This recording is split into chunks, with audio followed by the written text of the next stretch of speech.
लो बेटा जी आपके लिए ये आजम है। एक तीसरी पीढ़ी बढ़ रही है सुभाष चंद्र बोस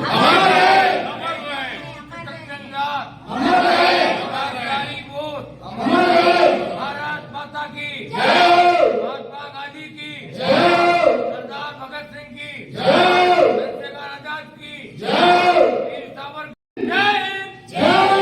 एक बार सब सलामी लेंगे जय हिंद की।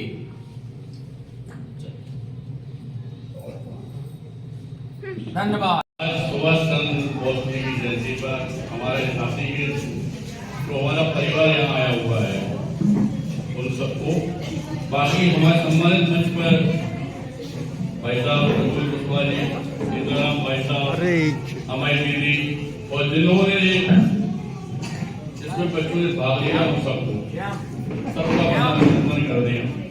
बहुत छोटे जो समाज से भी है संदीप साहब, हमारा काम भी इन लोगों के बच्चों पर चल रहा है, जो महापुरुष रहे जिन्होंने देश के लिए कुछ किया है।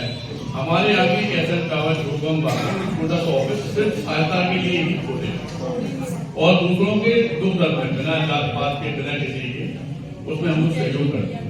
क्योंकि यहाँ पे क्या है कि ज्ञान के जिन्हें भंडार कहते हैं हमारे भाई साहब कुशवाहा जी, जिनसे वास्तविकता में कुछ सीखने को मिलता है। इनके सामने हम कुछ भी कहेंगे तो बहुत छोटे शब्द होंगे, क्योंकि सबसे पीछे का इंजन का डिब्बा है हमारी दीदी, जिन्हें वास्तविकता में अगर झांसी की दीदी कहा जाए तो सबसे बेस्ट इनके लिए अवार्ड होगा कि झांसी की दीदी नीति शास्त्री जी। इनसे अच्छा हमने देखी हो जो हमारी दीदी। और सबसे बड़ा बंधन अभिनंदन मोहन नेपाली भाई साहब को, इनके चरणों में नमन इस बात के लिए वास्तविकता में आज के दौर में, आज के समय में आपके हमारे पास समय ही नहीं है कि दूसरे के साथ किसी अच्छे महापुरुष के लिए कोई बात करें, कोई मीटिंग करें, सब अपनी अपनी व्यवस्था में लगे। लेकिन सुभाष चंद्र बोस जी को जिंदा रखना है झांसी, उसका सबसे बड़ा दायित्व हमारे मोहन नेपाली भाई साहब के पास।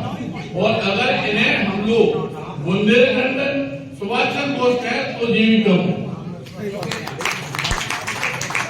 सत्य है कि वास्तविकता में जो लोग उनका पूरा जीवन हम लोग को दे चुके, चाहे वो महात्मा गांधी हो, चाहे सुभाष चंद्र बोस हो, या कोई भी नेता, जिन्होंने त्याग किया झांसी के लिए, बुंदेलखंड, उत्तर प्रदेश और देश के लिए, उनको जीवित रखना, उन लोगों के बच्चों पर चलना, ये हम लोगों को संकल्प लेना चाहिए।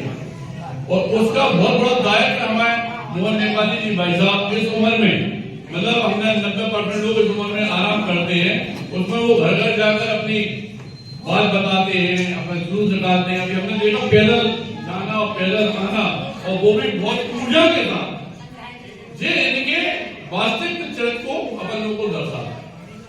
इन जैसा व्यक्ति का यदि झांसी में मिलेगा कि ये सत्य मान लेना। हमने नहीं देखा कि किसी ने सुभाष चंद्र काम किया, लेकिन झांसी में किसी से भी पूछना कि सुभाष चंद्र बोस को जिंदा कौन रखें तो सब लोग मोहन भाई साहब का नाम है। और हम तो दीदी ये कहेंगे कि कभी अगर ऐसा वक्त मिले तो भाई साहब को बुंदेलखंड अपना सुभाष चंद्र बोस का अवार्ड हम लोगों को देना चाहिए। एक और कोई भी व्यक्ति जो वास्तविकता में दूसरों के काम में आता, दूसरों को दुख सुख में भागीदार बनता। हम लोग भी अपने यहाँ जैसे हम लोग बहनों का जो श्रृंगार कराते हैं, वो भैरवा हो, वाल्मीकि हो, सब करते हैं, पंडित ब्राह्मण, हम लोग भैरव का बिना करते हैं, आप देखना। और इस तरह के जज्बातों से जो आपस में हम लोग दुर्व्यवहार करते हैं जातियों को लेकर, वो खत्म होता है। जब आप किसी की सहायता के लिए खड़े होते, किसी के पैर पकड़ते हो, किसी के दुख में शामिल होते हो, तो हर चीज अलग हो जाती है और सब लोग एक दूसरे का साथ देने के लिए आगे बढ़ते हैं। मैं तो बहुत छोटा सा समाज से हूँ।